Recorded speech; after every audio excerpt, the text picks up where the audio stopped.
We're back now with our speaker, Father John Catoir. Father Catoir, your inspiring voice and faith have reached millions of people through the radio and television programs of the Christophers, whose motto is, "It's better to light one candle than to curse the darkness." How is that simple yet radical, empowering message, how does that change so many lives? Well, it's a question of focusing on the positive. Is the cup half empty or is it half full? Better to light a candle than curse the darkness.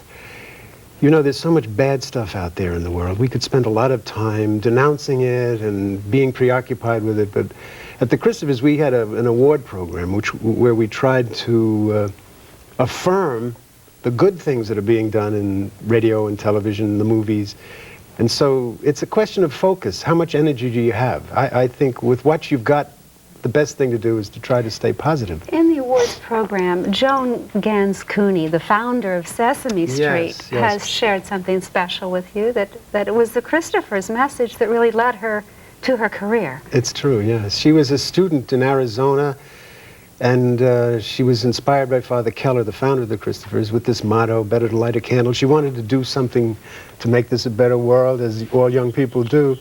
And she made the connection between the Head Start program and her interest in television and thought, could that be brought to television?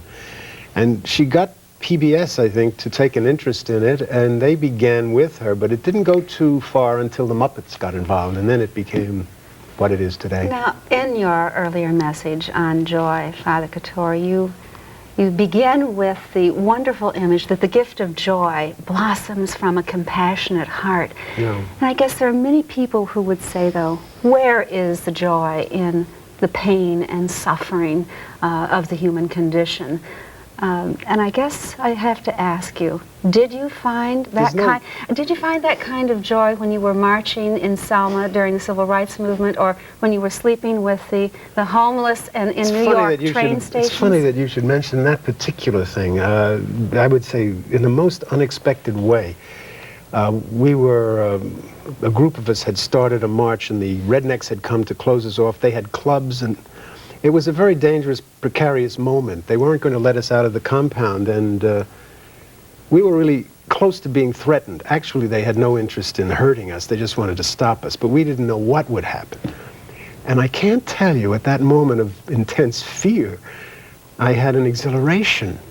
I can see why the martyrs suddenly sang songs of joy. I had never understood that before, but at that moment I did, and I never was going to mention that here. It's just that you brought that up. Incredible dimension of what you mean as joy.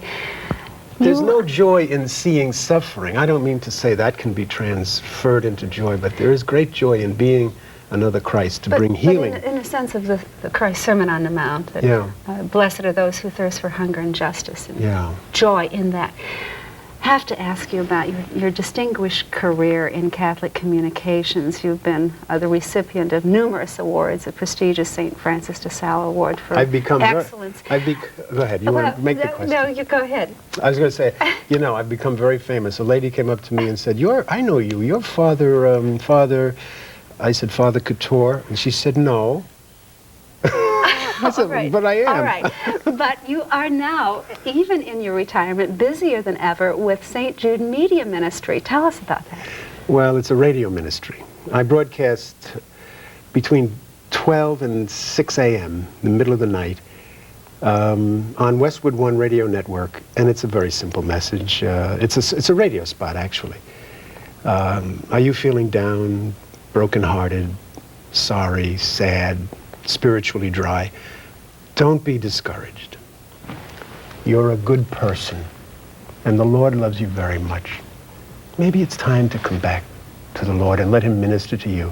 That's what I do. And the response? Well, I'm amazed. I mean, from Protestant, Catholics, Jew, atheists, people who are desperate. They're really not interested in institutional religion, but they heard somebody say, you're a good person. The Lord loves you. People in crisis then responding. People in crisis. I must ask you, you have said that the priesthood is not what you really wanted to do, that you were called to do it, and you went kicking and screaming to seminary. We just have a moment left, but how was your life turned around?